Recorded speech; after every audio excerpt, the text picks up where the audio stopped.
Hi everyone, this is Aaron for Zollotech. We're going to review the Microsoft Explorer Touch Mouse. Now this mouse has been out for quite some time, but I've had numerous amounts of requests actually asking me to do a review of it. I did a quick unboxing and overview of it, and the mouse itself is pretty decent. Comes in at about $50, but if you look around, you'll find it more around $20, and maybe even cheaper than that still, depending on where you're looking.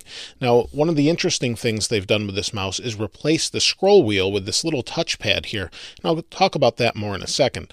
The mouse itself is kind of micro-sized. It's not very big. My hands are exceptionally larger than most, but you can see how it fits in my hand like this. It actually isn't too bad, but it does have this ring around here that your fingers bump into when you click. Not a huge deal, but it is something I noticed. If we open up the bottom here, we have a spot for 2 batteries. Now, Microsoft says this will last about 18 months on 2 batteries.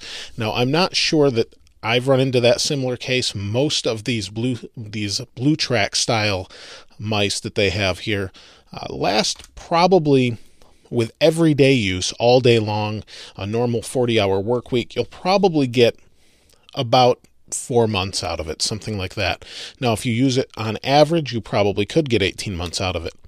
Now, the mouse itself, we have this little on-off switch, and you'll see the blue come on. It's a blue LED that actually is a better spectrum for picking up different surfaces. So this works on quite a few really good different surfaces, but you won't find it working on things like glass as some of the Logitech mice can. We can turn it on and off. We have this little transceiver here, micro USB, or actually regular USB, but micro transceiver, and it just plugs into any USB port. It will work on a Mac, Windows, Linux, anything basically that will accept a mouse, although the software that's supported is only for Mac and Windows. Now, if we click this back in here, you'll see it will stay, and you can keep it here if you want to keep it from falling out if you're traveling with it or throwing it into a laptop bag. The mouse is built pretty well. It has this rubber grip around it. You don't find that you use it too much, but if you do need to grab it, it is nice to have this little grippy rubber piece. Microsoft's mice are quite nice. They're very ergonomic, and for most hands, this is going to feel pretty comfortable.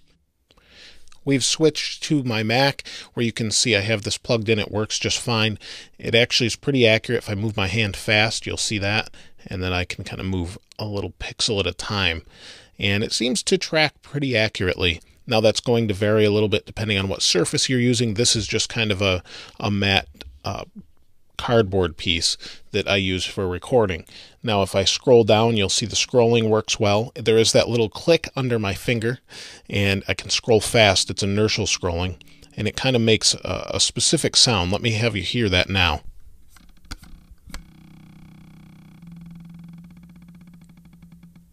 That sound sort of reminds me of a game show wheel, maybe on something like Price is Right, if you've seen that.